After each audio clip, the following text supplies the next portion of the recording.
My name is Elena Hartwell, and the morning everything shattered started like any other Wednesday. I was standing at my kitchen counter, slicing strawberries for my daughter's lunches, when I heard the sound that would change our lives forever. It wasn't a knock. It wasn't a doorbell.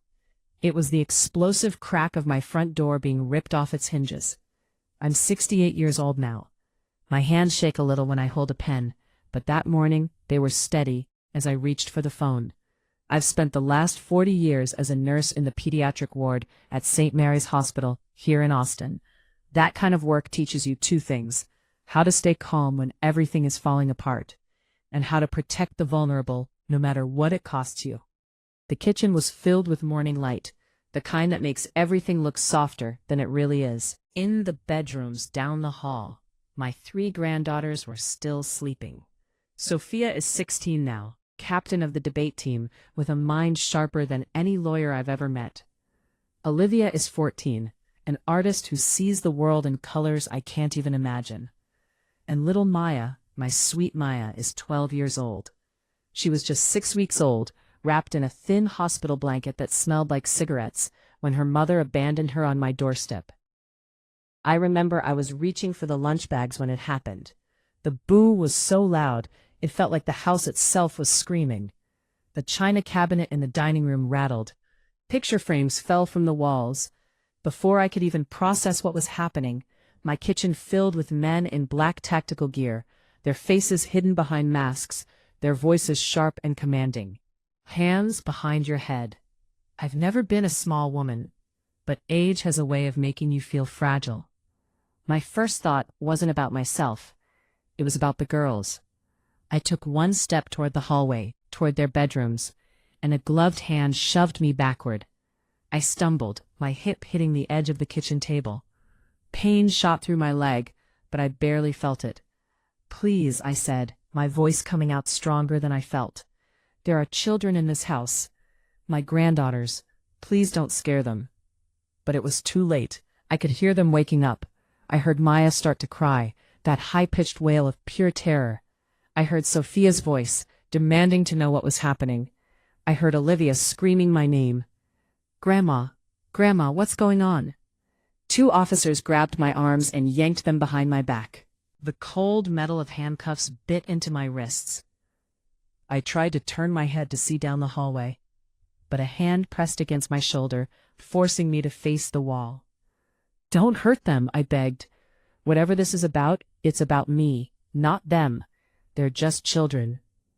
The kitchen was chaos. Officers were opening cabinets, pulling out drawers, scattering the contents across the floor. The strawberries I had been slicing rolled across the counter and fell to the tiles, leaving little red stains that looked like blood. That's when I saw her. She came through the destroyed doorway like she owned the place, and I suppose in some legal way she thought she did. Jennifer, my daughter, but this woman looked nothing like the Jennifer I remembered. The last time I saw her, she was a skeleton wrapped in skin, her eyes hollow from whatever pills or powder she had taken that week. She had 3 screaming babies in car seats, and $50 to her name.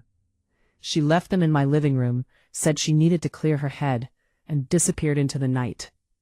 13 years without a phone call, a birthday card, a single sign that she remembered she had daughters. And now she stood in my kitchen, wearing a designer coat that probably cost more than my monthly pension, her hair professionally styled, her makeup perfect. She looked at me on the floor in handcuffs and smiled. It wasn't a warm smile. It was the smile of someone who had just won a game I didn't even know we were playing. "There she is, officers," Jennifer said, her voice dripping with false emotion. "That's the woman who stole my babies. That's the monster who kept me from my children for 13 years. I felt like I'd been punched in the stomach. Stole them? I didn't steal them. I saved them. I raised them when she threw them away like garbage. Jennifer swept past me, her expensive perfume filling the air as she rushed toward the bedrooms. "Oh, my precious angels," she wailed, her voice so theatrical it made me sick. "Mommy is here. Mommy finally found you." I watched helplessly as she pulled Maya into her arms. My granddaughter, who had never known this woman, went rigid with fear. She didn't know who this stranger was. To Maya, I was her mother. I was the one who sat with her through nightmares, who taught her to read, who braided her hair every morning before school. "Get away from them," I shouted, struggling against the handcuffs. "You left them in dirty diapers for 3 days. You walked away." She turned to look at me, and just for a second, the mask slipped. She gave me a cold, calculating look that told me everything I needed to know. This wasn't about love. This wasn't about redemption. This was about something else entirely. Then the tears started again, perfectly timed for the officers watching. "You see," she sobbed, turning to the nearest policeman. "She's violent. She's delusional. She told me if I ever came back, she would kill me and the girls. I've been living in fear for 13 years. Lies. Every word was a lie. But as I looked around at the officers, at their stern faces and drawn weapons, I realized they didn't know that. They saw a well-dressed, crying mother and a rough-looking old woman in handcuffs on a kitchen floor covered in spilled strawberries. "Elena Hartwell," one of the officers said, pulling me to my feet. "You're under arrest for kidnapping, custodial interference, and child endangerment." They read me my rights, but I couldn't hear the words over the sound of my granddaughter's crying. As they dragged me toward the front door, I looked back. Jennifer had her arms around all 3 girls, but they weren't hugging her back. Sophia looked like she might be sick. Olivia was crying so hard she couldn't breathe. Maya was trying to pull away. And then I saw him, a man with a professional camera standing on my front porch, already taking pictures. Jennifer immediately adjusted her position, tilting her head to catch the light, making sure the girls were visible in the frame. "Hold that pose, Mrs. Hartwell," the photographer called out. "This is going to be front-page news. Mother reunited with stolen children after 13 years. The flash went off again, and I realized with horror what was happening. This wasn't just about getting the girls back. This was a media event. She was using them as props. As the police car pulled away from my house, I watched my entire world disappear in the rearview mirror. 13 years. 13 years of scraped knees and parent-teacher conferences. 13 years of birthday cakes baked at midnight and science projects finished at the kitchen table. 13 years of being their mother in every way that mattered. And in 20 minutes, Jennifer had returned from wherever she'd been hiding to destroy everything I'd built. But as I sat in that cage, my wrists aching from the cuffs, I felt something shift inside me. It wasn't despair. It was anger. Cold, focused anger. Jennifer thought she'd won. She thought the expensive clothes and the fake tears would fool everyone. She thought I was just a poor, helpless old woman. She forgot who raised her. She forgot that nurses learn to fight for their patients no matter what. And she definitely forgot about the envelope I'd hidden in my closet the night she signed her children away. The officer driving glanced at me in the rearview mirror. "You got anything to say, lady?" I leaned my head back against the seat and closed my eyes. "Not yet," I whispered. "But I will." The war had just begun, and I was going to expose every lie she'd ever told. The holding cell was exactly as cold and miserable as you'd imagine. Concrete walls, a steel bench, and the overwhelming smell of industrial cleaner mixed with human despair. I sat there among women who looked like they belonged in a place like this, women with hard eyes and harder stories. And then there was me, a 68-year-old grandmother who still had strawberry juice under her fingernails. After what felt like hours, a guard appeared at the bars. "Hartwell. Legal visit." They walked me down a fluorescent-lit hallway to a small room with a metal table bolted to the floor. Sitting there was a young woman who looked like she'd just graduated law school last week. Her blazer was slightly too big, and she kept pushing her glasses up her nose nervously. "Mrs. Hartwell," she said, her voice wavering slightly. "I'm Rebecca Chen. I'm your public defender."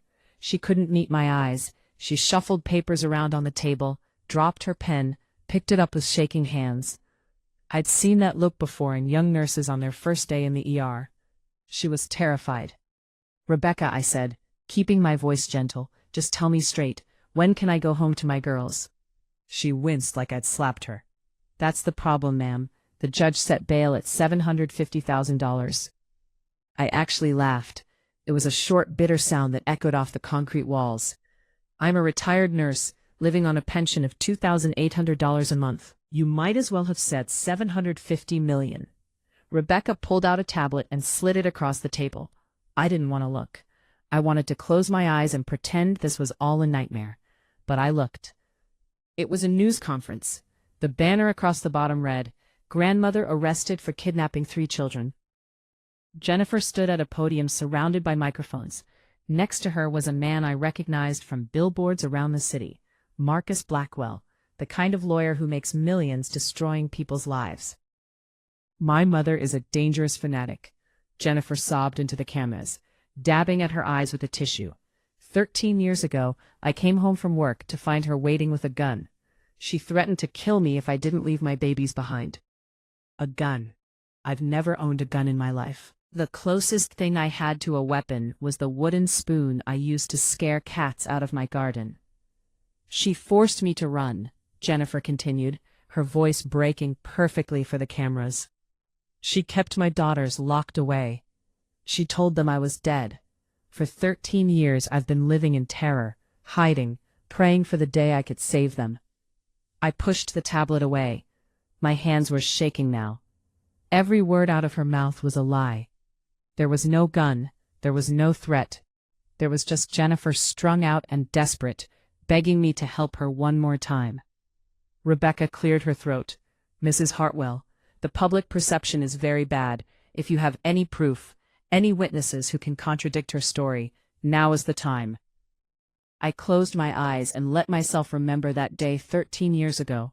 It was August, brutally hot, the kind of Texas heat that makes the air shimmer. Jennifer had shown up at my door at 6 in the morning, shaking and sweating, her pupils like pinpoints.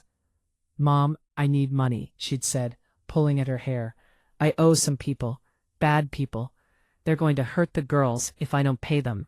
I didn't have $8,000 in savings, but I had something else.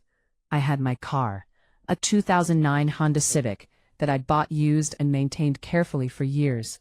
It was my independence, my freedom, my way of getting to work and to the grocery store. I drove it to the dealership that afternoon. I sold it for cash. I walked home in the heat carrying a paper bag full of bills. I handed it to Jennifer. "Take it," I told her. "Pay them. Get clean. Be a mother to your daughters." She grabbed the money without even looking at the babies sleeping in their playpen. She just ran. And now she was on national television, saying I'd chased her away with a gun. "Mrs. Hartwell," Rebecca said softly, "we need to prepare a defense." Before I could answer, the door opened. A different guard stood there. "Hartwell, you made bail." I blinked in confusion. "How? I didn't have anyone who could post that kind of money." The guard shrugged. "Bail bondsman took your house as collateral. You're free to go, but if you miss a court date or violate any conditions, you lose everything." I signed the papers with numb fingers. My house, the house where I'd raised my daughter and then raised her daughters, was now on the line. If I made one wrong move, I'd lose the only thing I had left. The taxi ride home was silent. The driver recognized me from the news. I could see him glancing at me in the mirror with disgust. When we pulled up to my house, he didn't even take my money. He just drove away, leaving me standing on the curb. My front door was still broken, hanging crooked on its hinges. Yellow police tape stretched across the porch. I ducked under it and pushed the door open. The silence hit me like a physical force. For 13 years, this house had been filled with noise. The sound of the girls arguing over the bathroom, music playing too loud, laughter echoing through the halls. Now there was nothing but the hum of the refrigerator and my own breathing. The police had torn the place apart. Couch cushions were slashed open, drawers were dumped out. In the kitchen, cereal was scattered across the floor like snow. But the real damage wasn't from the police. I walked down the hallway and saw that all the pictures were gone. The walls had been covered with photographs. Sophia's school portraits, Olivia's art show, Maya's first day of kindergarten. Every frame was empty. The glass was shattered on the floor. Jennifer had taken them, or destroyed them. She wanted to erase the last 13 years, pretend they never happened, pretend I had never been their grandmother. I sat down on Maya's bed. It still smelled like her strawberry shampoo. Under the bed, my foot hit something. I reached down and pulled out a small stuffed rabbit, worn and loved, with one ear chewed off. Maya had hidden it there when I told her she was getting too old for stuffed animals. I held that rabbit, and I let myself cry for the first time since this nightmare began. Not for me, but for them. For 3 girls who'd just had their entire world ripped away by a woman who'd abandoned them without a second thought. My phone, which the police had finally returned to me, rang. Unknown number. I almost didn't answer. Grandma. It was Sophia. Her voice was barely a whisper. Sophia, sweetheart, are you okay? Where are you? We're at some hotel. The Meridian downtown. Grandma, she's crazy. She locked us in a room. She took our phones. She's making us pose for pictures for her Instagram. She keeps pinching Maya when she doesn't smile. I felt rage flood through my veins. She's hurting you? Not hitting, Sophia said quickly. But Grandma, she doesn't know anything about us. She tried to give Maya peanut butter cookies. My heart stopped. Maya has a severe peanut allergy. Even trace amounts can send her into anaphylactic shock. We keep EpiPens everywhere, in the kitchen, in her backpack, in my purse. Did she eat any? I demanded. No, Sophia said. I knocked them out of her hand. But Grandma, Jennifer got mad. She took Maya's EpiPen. She said we were being dramatic. I was already grabbing my keys. I'm coming to get you. You can't, Sophia whispered urgently. There are restraining orders. If you come near us, they'll arrest you. And Grandma, she's talking about taking us away. I heard her on the phone with someone. She said something about Europe, about a boarding school. Before I could respond, I heard a door opening in the background, and Jennifer's voice, sharp and suspicious. Who are you talking to? The line went dead. I stood there in Maya's room, holding a stuffed rabbit and a phone that had just delivered my worst nightmare. Jennifer wasn't just using them for photo opportunities. She was planning to ship them off to some boarding school in another country where I would never see them again. I couldn't go to the police. I'd already tried that and been laughed out of the station. I couldn't go to the hotel. I'd be arrested on sight for violating the restraining order. But I wasn't helpless. I'd spent 40 years solving problems, thinking on my feet, protecting children from the people who were supposed to love them. I pulled out my phone and dialed a number I hadn't called in 20 years. It rang 4 times before a gravelly voice answered. Yeah. Marcus, I said. It's Elena. I need your help. There was a long pause. Marcus Reeves had been my partner in nursing school before he left medicine and became a private investigator. We'd lost touch over the years, but I knew he owed me a favor from a long time ago when I'd covered for him during a difficult time. Elena Hartwell, he said slowly. I saw you on the news. Hell of a mess you're in. My granddaughters are in danger, I said, and I need to know why Jennifer came back after 13 years. She didn't come back because she suddenly remembered she was a mother. No, Marcus said, and I could hear him typing on a keyboard. No, she didn't. Give me 24 hours. I'll call you back. The line clicked off. I sat in the growing darkness of Maya's room and waited.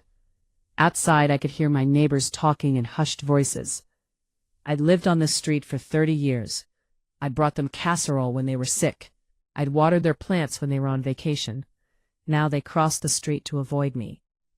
22 hours later, Marcus called back. Elena, he said, his voice tense.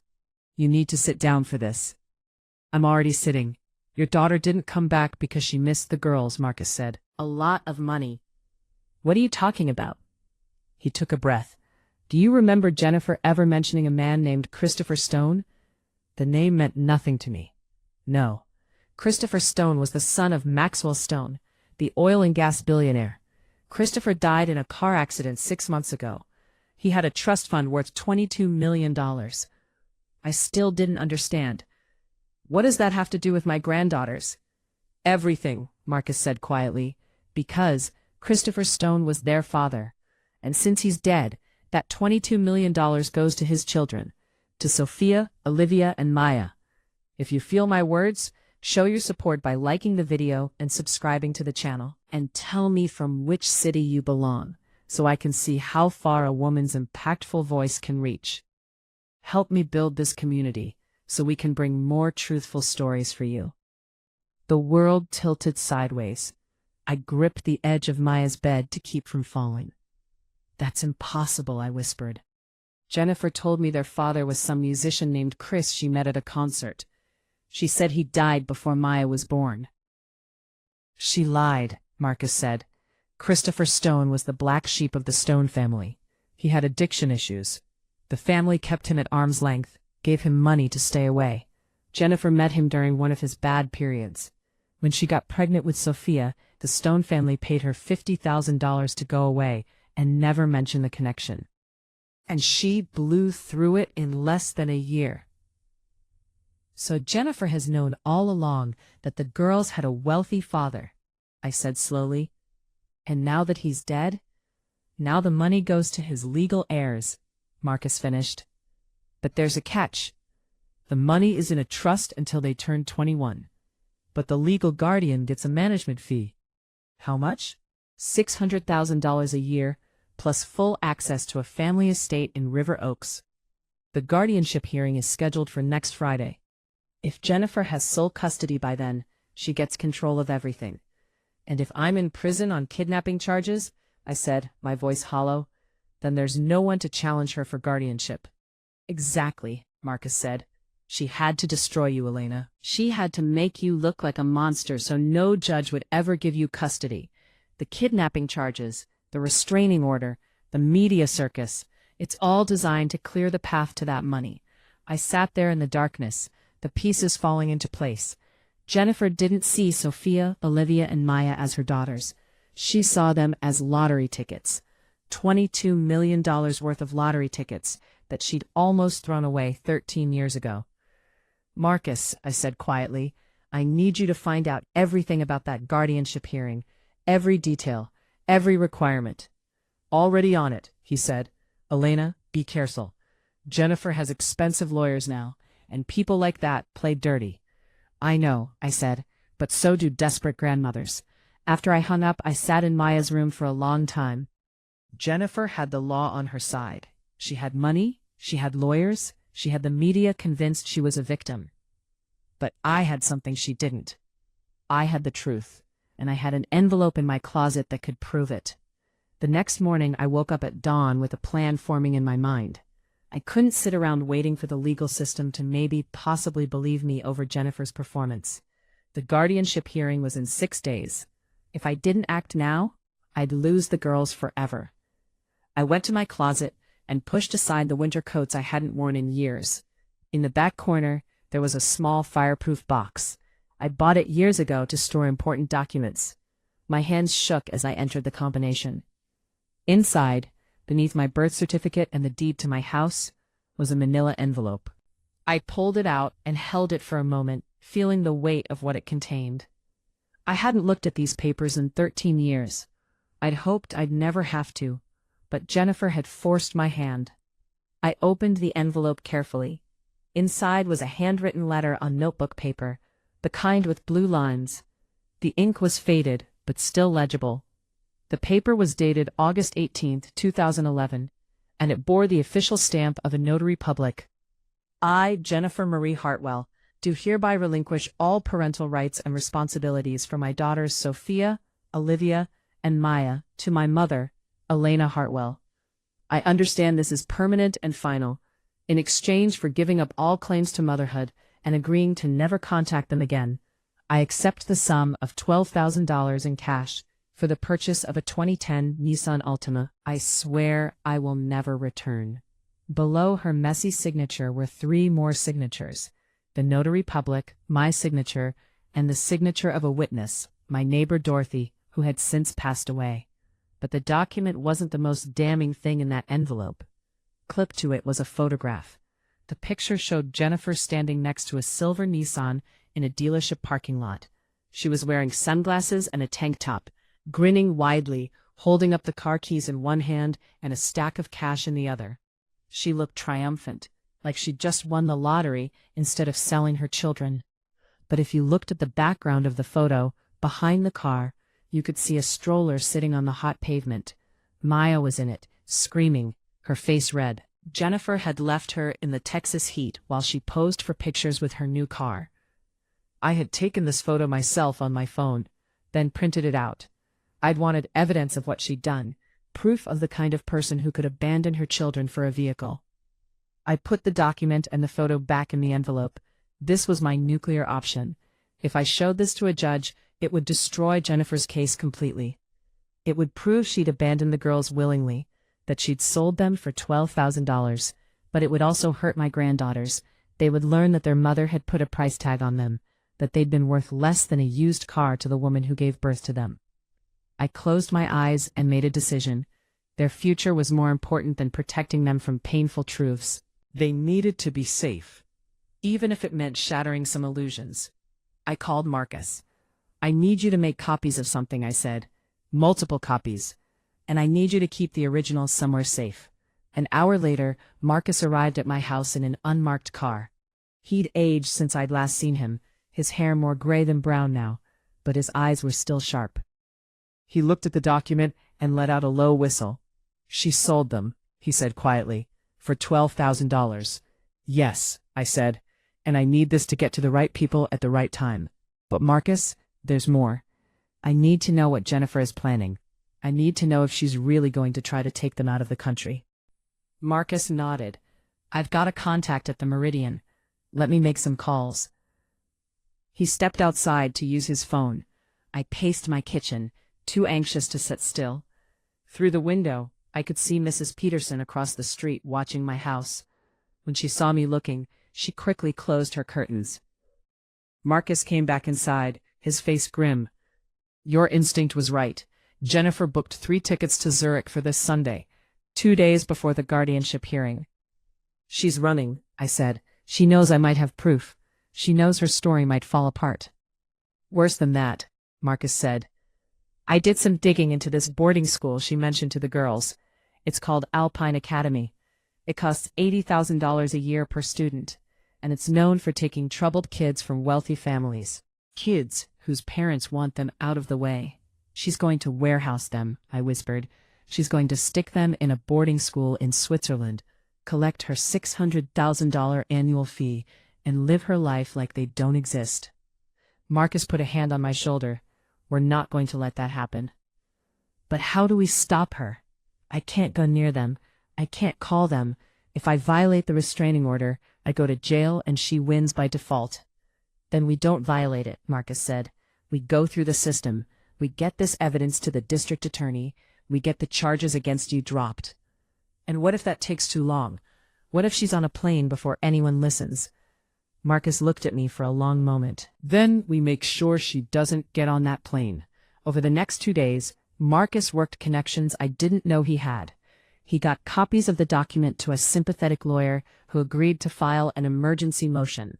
He contacted a reporter he trusted, someone who would actually investigate instead of just repeating Jennifer's lies. But Jennifer had her own network, and they were working just as hard. On Thursday afternoon, 2 days before the scheduled flight to Zurich, I got a visitor. I heard a car pull up outside. Through the window, I saw a sleek black Mercedes. The door opened, and out stepped Marcus Blackwell, Jennifer's lawyer. I considered not answering the door, but curiosity got the better of me. I opened it, but kept the screen door locked between us. Mrs. Hartwell, he said with a smile that didn't reach his eyes, I won't take much of your time. I'm here to make you an offer. I'm not interested in anything you're selling, I said. He pulled out an envelope from his jacket. Inside this envelope is a cashier's check for $75,000. My client is feeling generous. She recognizes that you did care for the children for a number of years, and she wants to compensate you for your time. I stared at him. She wants to pay me off. We prefer to think of it as a mutual agreement, Blackwell said smoothly. You sign a document relinquishing any claims to the children, you agree not to contest the guardianship, and you take the money. You could buy a nice little condo in Florida, enjoy your retirement. The rage built slowly in my chest, like a fire starting with just a spark. What happens to them? They'll be well cared for, Blackwell assured me. The finest schools, the best opportunities. Mrs. Hartwell is committed to giving them everything they need. Everything except a mother who actually loves them, I said. Everything except stability and safety, and someone who knows that Maya is allergic to peanuts. Blackwell's smile faded. Mrs. Hartwell, be reasonable. You're 68 years old.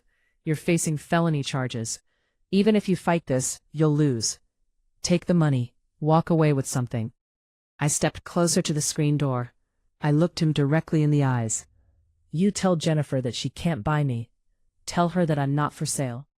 And tell her that when I see her in court, I'm going to make sure everyone knows exactly what kind of person sells her children for a used car. Blackwell's expression hardened. You're making a mistake, he said coldly. A very expensive mistake. When we're done with you, you won't have a penny or a reputation left.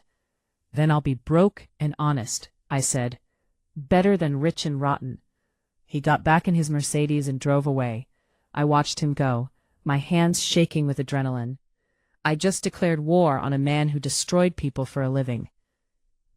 That night I couldn't sleep. I kept thinking about the girls in that hotel room, locked away like prisoners. I thought about Maya's allergy. I thought about the plane tickets to Zurich. At 11 p.m., my phone rang. Unknown number again. Grandma, it was Olivia this time. Her voice thick with tears. Grandma, you have to help us. Olivia, sweetheart, what's wrong? She's getting worse, Olivia sobbed. She screams at us if we don't smile right for her photos. She slapped Sophia today because Sophia told a reporter the truth about you. And Grandma, she's been drinking. A lot. She's supposed to be watching us, but she keeps going to the hotel bar and leaving us alone. Where are you right now? I asked. In the bathroom, Olivia whispered. It's the only place we can get privacy. Grandma, I'm scared. She keeps talking about Switzerland. She says we're leaving and we're never coming back. Listen to me carefully, I said. I'm working on getting you back. But I need you girls to be strong for just a little longer. Can you do that? I think so, Olivia said. But Grandma, what if she gets on that plane before you can stop her? She won't, I promised, hoping desperately that I was telling the truth. I won't let her take you away from me. After we hung up, I sat in the darkness of my living room and realized I was out of time. The legal system moves slowly. Emergency motions and investigations could take weeks. I had 2 days. I called Marcus at midnight. I don't care if this is legal or not, I said. I need to get to my granddaughters before Sunday. Elena, Marcus said carefully, if you violate that restraining order, you'll go to prison. The judge won't care about your reasons. Then help me do it in a way that won't get me arrested, I said. Please, Marcus. I'm begging you. There was a long silence on the other end of the line. Then Marcus sighed. All right, he said. I might have an idea, but you're going to have to trust me. The next day, Friday, Marcus picked me up in his car. We drove to a small law office on the east side of town. Inside, a woman in her 50s with kind eyes greeted us. Elena, this is Patricia Morrison, Marcus said. She's a family law attorney, and more importantly, she's willing to file an emergency custody motion based on the evidence you have. Patricia shook my hand. I've seen the document you have, she said, and I've seen the photo. This changes everything, but we need to move fast. We spent the next 4 hours preparing the motion. Patricia worked with a speed and efficiency that gave me hope for the first time in days. By 3 p.m., we were standing in front of a judge's chambers. Judge Sarah Chen agreed to see us on an emergency basis. She was a woman in her 60s with silver hair and a no-nonsense expression. Patricia presented the handwritten document and the photograph. She explained the guardianship hearing scheduled for Monday. She explained the plane tickets to Switzerland. Judge Chen studied the documents in silence. Then she looked up at me. Mrs. Hartwell, she said, why didn't you bring this forward immediately? I was trying to protect my granddaughters, Your Honor, I said quietly. I didn't want them to know their mother had sold them, but their safety is more important than protecting their feelings. Judge Chen nodded slowly. She picked up her phone and called someone. I need you to pull the file on Hartwell versus Hartwell, she said. Yes, immediately. 20 minutes later, we had a ruling. Judge Chen suspended Jennifer's custody temporarily, pending a full hearing. She issued an order allowing me supervised visitation, and most importantly, she flagged the girls' passports, preventing them from leaving the country. Patricia, get this order to the Meridian Hotel immediately, Judge Chen said. And Mrs. Hartwell, she looked at me sternly. This doesn't mean you've won, but it does mean those children will be safe until we sort this out properly. I felt tears streaming down my face. Thank you, Your Honor. Marcus drove me to the Meridian. We had the court order in hand. When we walked into the lobby, I saw hotel security and 2 police officers waiting. Patricia had called ahead. We took the elevator to the 8th floor. Marcus knocked on the door. Jennifer opened it. She was wearing a silk robe and holding a glass of wine. When she saw me, her eyes widened, then narrowed with rage. "What are you doing here?" she hissed. "You're violating the restraining order. I'm calling the police." "They're already here," Patricia said, stepping forward and handing Jennifer the court order. "Your custody has been suspended, Miss Hartwell." Jennifer snatched the paper, her hands shaking as she read it. Her face went pale, then red with fury. "This is garbage," she screamed. "You can't do this. Those are my children." Behind her, I could see into the suite. Sophia, Olivia, and Maya were huddled together on the couch, their eyes wide. "Girls," I said, my voice breaking, "come here." They ran past Jennifer, who tried to grab Maya's arm but was blocked by one of the police officers. All 3 of them crashed into me, and I wrapped my arms around them, holding them so tight I thought my heart might burst. "You can't take them," Jennifer screamed, her careful facade completely shattered now. "They're mine. The money is mine." And there it was, the truth. Not my daughters, not my babies, the money. One of the police officers stepped forward. "Ma'am, you need to calm down." But Jennifer wasn't calm. She was screaming obscenities, throwing things. The wine glass shattered against the wall. She lunged at me, her nails aimed at my face, and the officers had to physically restrain her. I got the girls out of that room as quickly as I could, ushering them into the elevator. As the doors closed, I could still hear Jennifer screaming. In the lobby, Marcus had his car waiting. I buckled the girls into the back seat, checking each seatbelt twice, still not quite believing they were really with me. If you feel my words, show your support by liking the video and subscribing to the channel.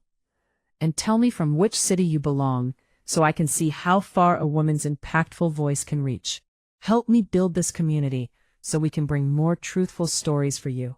As we drove away from the Meridian, Sophia reached forward and grabbed my hand. "Grandma," she said, "we knew you'd come for us." I looked at her in the rearview mirror, this brave, brilliant girl who'd kept her sisters safe. I squeezed her hand back. "Always," I said. "I will always come for you." Jennifer still had her lawyers. She still had her lies. And the final guardianship hearing was still scheduled for Monday. The battle wasn't won yet, but at least now we had a fighting chance. The weekend passed in a blur of preparation. Patricia Morrison worked around the clock, building our case. Marcus dug up more evidence, more proof of Jennifer's lies. And I spent every moment I could with my granddaughters, trying to reassure them that everything would be okay. But on Sunday night, Sophia came to me with tears in her eyes. "Grandma," she said, "what if the judge doesn't believe you? What if we have to go back to her?" I pulled her close. "I won't let that happen," I promised. Monday morning arrived, cold and gray. We drove to the courthouse in silence. The building was surrounded by news vans. Jennifer had made sure this would be a media spectacle. Inside, the courtroom was packed. I saw Jennifer sitting with Marcus Blackwell, both of them dressed immaculately, looking like victims of a terrible injustice. When Jennifer saw me, she gave me a smile that made my blood run cold. The judge presiding was Judge William Morrison, no relation to Patricia. He was a stern-looking man in his 70s, with a reputation for being tough but fair. Patricia stood and presented our case methodically. She entered the handwritten document into evidence. She showed the photograph. She presented phone records showing Jennifer hadn't contacted the girls in 13 years. She brought up the plane tickets to Switzerland. Then she called me to the stand. I walked up, my legs shaking but my voice steady. I told the truth, all of it, the night Jennifer abandoned them, the years of raising them alone on a nurse's pension, the morning the police kicked in my door. "Mrs. Hartwell," Patricia said gently, "why did you accept that document from your daughter? Why did you take money in exchange for the children? I didn't take money for them, I said firmly. I gave Jennifer money. $12,000. It was every penny I had saved. She said she owed dangerous people, said they would hurt the girls if she didn't pay. I sold my car to get that money. The document was her idea. She said if she signed her rights away, she could start over and the girls would be safe. Patricia asked. I took that picture, I admitted, because even then some part of me knew she might come back someday and lie about what happened. I wanted proof of what kind of person abandons a sick baby in the heat to pose with a car. Marcus Blackwell stood for cross-examination. He was smooth, polished, and vicious. Mrs. Hartwell, isn't it true that you coerced my client into signing that document, that you threatened her? No, I said. That's not true. Isn't it true that you kept these children isolated, that you told them their mother was dead? I never told them their mother was dead, I said. I told them the truth, that their mother had made choices and couldn't take care of them. You're a woman of limited means, aren't you, Mrs. Hartwell? Living on a small pension? Yes, I said. And now that these children have come into a substantial inheritance, you stand to benefit greatly as their guardian, don't you? I felt the anger rise. I stand to benefit by watching them grow up safe and loved. That's the only thing I've ever wanted. But Blackwell had planted the seed. I could see some of the jury members looking at me with suspicion. Then Jennifer took the stand. She was brilliant. She cried at exactly the right moments. She talked about how much she'd missed her babies. She claimed I had threatened her, manipulated her, forced her to sign away her rights. When Patricia cross-examined her, she was ready. Hartwell, if you were so traumatized by your mother, why didn't you contact the police? Why didn't you try to get your children back for 13 years? I was terrified, Jennifer said, her voice trembling. I was afraid she would hurt them if I tried to contact them. I've been in therapy all these years trying to heal from the trauma. Then why did you come back now? Patricia pressed. Because I finally got the strength, Jennifer said. Because I couldn't live with myself anymore, knowing my babies were out there somewhere. It was a masterclass in manipulation. I watched the jury, and I could see some of them were buying it. Patricia called Sophia to testify. My granddaughter walked to the stand with her head high. At 16, she was poised and articulate. Sophia, Patricia said gently, tell the court about your relationship with your grandmother. Sophia looked directly at the jury. My grandmother is the only mother I've ever known, she said clearly. She taught me to read. She sat with me through every nightmare. She worked double shifts to pay for my debate team fees. She never missed a single parent-teacher conference. And your mother? Patricia asked. I don't know her, Sophia said simply. The first time I saw her was when the police broke into our house. She's a stranger who wants us for money, not love. Marcus Blackwell objected, but Sophia's words hung in the air. Then came the moment that changed everything. Patricia called an unexpected witness. A woman I didn't recognize walked to the stand. She was in her 40s, professionally dressed, with kind eyes. Please state your name for the record, Patricia said. Dr. Amanda Foster, the woman said. I'm a psychiatrist specializing in child trauma. Judge Morrison leaned forward. I don't see this witness on the approved list. Your Honor, Patricia said. Dr. Foster examined the children this weekend at my request, given the emergency nature of this case. Objection, Blackwell shouted. This is highly irregular. Judge Morrison considered for a moment. I'll allow it, but keep it brief. Dr. Foster opened a file. I spent 6 hours with Sophia, Olivia, and Maya this weekend, she said. I conducted extensive interviews and psychological evaluations. She looked at Jennifer with an expression of professional neutrality that somehow felt damning. In my expert opinion, these children show no signs of Stockholm Syndrome or manipulation by their grandmother. What they show are strong, healthy attachments to Elena Hartwell. They trust her completely. Then Dr. Foster turned to address the judge directly. However, after spending just 1 week with Jennifer Hartwell, all 3 girls are showing signs of acute anxiety and trauma. Maya has started having nightmares. Olivia has stress-induced headaches. Sophia reported panic attacks. Objection, Blackwell said again, but his voice was weaker now. These children are terrified of their biological mother, Dr. Foster continued. and based on my professional assessment, placing them in her care would cause severe and lasting psychological harm. The courtroom was silent. Jennifer's face had gone pale. Judge Morrison called a recess. We waited in a small conference room, the minutes ticking by like hours. Sophia held my hand on one side, Olivia on the other. Maya sat in my lap, even though she was really too big for it now. After 90 minutes, we were called back. Judge Morrison looked exhausted. He shuffled papers on his bench, then looked up. "I have reviewed all the evidence presented in this case," he said. "I have considered the testimony from both sides, and I have read Dr. Foster's psychological evaluation." He paused, and my heart stopped. "It is clear to me that while Ms. Jennifer Hartwell may have given birth to these children, she has not been their parent. Elena Hartwell has been their parent in every meaningful sense for 13 years. Furthermore," he continued, "the evidence suggests that Ms. Jennifer Hartwell's sudden interest in her daughters coincides suspiciously with their inheritance. The document presented by the defense, while unusual, appears to be authentic and signed willingly." Jennifer started to stand, but Blackwell pulled her back down. "Therefore," Judge Morrison said, "I am awarding full custody and guardianship of Sophia, Olivia, and Maya to Elena Hartwell. Ms. Jennifer Hartwell may apply for supervised visitation after completing a psychological evaluation and parenting courses." The courtroom erupted. Jennifer screamed. Reporters started shouting questions, but all I could hear was my granddaughters crying with relief. Judge Morrison wasn't finished. Furthermore, he raised his voice over the chaos. "I am ordering an investigation into the criminal charges brought against Mrs. Elena Hartwell. Based on the evidence presented today, it appears those charges were filed in bad faith." He looked directly at Marcus Blackwell. "And I am referring Mr. Blackwell to the State Bar for potential disciplinary action for presenting what appears to be false testimony." Blackwell's face went gray.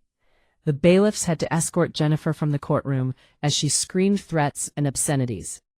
I watched her go, this woman who had given birth to me but had never really been my mother. And I felt nothing but pity. Patricia hugged me. "You did it," she said. "You got your girls back." "We did it," I corrected her. "Thank you." Outside the courthouse, reporters swarmed us, but Marcus Reeves and Patricia formed a protective barrier, getting us to the car. As we drove away, I looked back at the building where I'd almost lost everything. The criminal charges against me were dropped 2 weeks later. The district attorney issued a formal apology. The news media, always hungry for the next story, moved on. Jennifer tried to appeal the custody decision, but her lawyers advised her it was hopeless. Eventually, she disappeared again, off to wherever people go when their schemes fall apart. I heard months later that she'd moved to California and was dating some tech entrepreneur. She never asked about the girls. She was gone from our lives as completely as if she'd never come back. The inheritance money sat in trust, managed by a firm Patricia recommended. The girls wouldn't touch it until they were 21, and honestly that was fine by me. We didn't need it. What we needed was each other. 6 months after the trial, I made a decision. I sold my house. It held too many bad memories now. The broken door, the police raid, the fear. We needed a fresh start. I used some of the guardian management fee the court had allocated to me, and I bought something I'd always dreamed of. A motorhome. Not a small one either. A beautiful 45-foot Class A with 2 bedrooms, a full kitchen, and enough space for 4 women to live comfortably. We left Austin on a Tuesday morning. Sophia had just gotten her driver's license. Olivia had her art supplies packed in every available corner. Maya had her stuffed rabbit and a new EpiPen that I kept in 3 different locations. We drove west. We didn't have a destination in mind. We just drove toward the sunset, and whatever came next. We spent that first year on the road. We saw the Grand Canyon and Yellowstone. We camped on beaches in California and in forests in Oregon. We learned that home isn't a place, it's the people you're with. Sophia got accepted to Stanford with a full scholarship. She's studying law now, wants to help other families like ours. Olivia sells her paintings online and has a growing following. Maya is 14 now, healthy and happy and loved. As for me, I'm 70 years old. My hands shake a little more than they used to, but I've never felt more alive. We're parked right now at a campground in Montana. The mountains are purple in the distance. There's a campfire crackling in front of our motorhome. Sophia is teaching Maya how to roast marshmallows without setting them on fire. Olivia is sketching the sunset. I look at them and I think about Jennifer. She sold these incredible human beings for $12,000. She traded a lifetime of moments like this for a car that probably ended up in a junkyard years ago. She thought value was something you could count in a bank account. She thought happiness came from designer clothes and fancy hotels and Instagram likes. She was wrong about everything that mattered. People talk about blood being thicker than water. They say family is family no matter what, but I've learned that's not true. Biology is just biology. Family is a choice. Family is who stays when things get hard. Family is who fights for you when everyone else walks away. Jennifer gave birth to my granddaughters, but she was never their mother. I didn't give birth to them, but I am their mother in every way that counts. The inheritance money will be there when they need it. It'll pay for college and first homes and whatever dreams they chase. But it's not what makes them rich. What makes them rich is knowing they're loved unconditionally. What makes them rich is knowing someone will always fight for them. What makes them rich is growing up with a grandmother who chose them every single day. Jennifer sold her daughters for the price of a used car. But me, I wouldn't trade a single moment with these girls for all the money in the world. As the sun sets over the Montana mountains, painting the sky in shades of gold and pink, Maya brings me a perfectly roasted marshmallow. "Grandma," she says, offering it to me with sticky fingers and a bright smile. "This one's for you." I take the marshmallow and pull her close. Around us, Sophia and Olivia are laughing at some inside joke. The fire crackles. The air smells like pine trees and possibility. This, right here, is everything Jennifer threw away. This is what she missed while she was chasing money and status and whatever else she thought would fill the emptiness inside her. I've spent the last 40 years of my life as a nurse, caring for other people's children. Now I get to spend whatever years I have left caring for my own. Some people might say I wasted my retirement, that I should be on a cruise ship somewhere or playing bingo at a senior center, but I'm exactly where I'm supposed to be. The legal system almost failed us. The police didn't believe me. The media vilified me.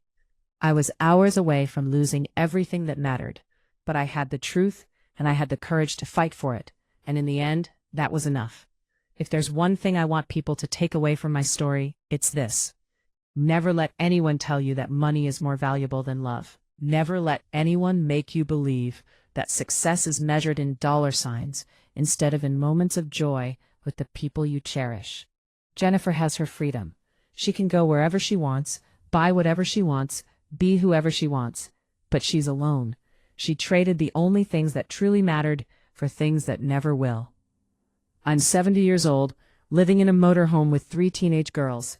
I don't have a mansion or a sports car. I don't have designer clothes or a social media following. But I have Sophia's laughter when she beats me at cards. I have Olivia's latest painting taped to the motorhome wall. I have Maya's arms around my neck every night before bed. And that makes me the richest woman in the world. As darkness falls and the stars come out over Montana, we sit around the fire together. Sophia is telling a story about something that happened at school. Olivia is adding dramatic sound effects. Maya is curled up against my side, her head on my shoulder. This is the life Jennifer sold for $12,000. This is what she thought was worth less than a Nissan Altima. I hold my granddaughters close, and I think about all the women out there who are fighting similar battles. All the grandmothers raising their grandchildren because the parents walked away. All the foster mothers and adoptive mothers and stepmothers who love children that didn't come from their bodies. Biology doesn't make you a mother. Love makes you a mother. Sacrifice makes you a mother. Showing up every single day, even when it's hard, especially when it's hard, that's what makes you a mother. Jennifer will probably never understand that. She'll probably spend the rest of her life chasing the next big thing, the next source of money or status or whatever she thinks will finally make her happy. But I already have everything I need. It's sitting right here around this campfire, with sticky marshmallow fingers and bright eyes and hearts that are finally healing from the trauma she caused. The road stretches out ahead of us, full of possibilities. Tomorrow, we might drive to Glacier National Park, or we might stay here another day. It doesn't matter. We have time, we have each other. We have a future that Jennifer tried to steal but couldn't. Because some things can't be bought, or sold, or stolen. Some things are too precious for any price tag.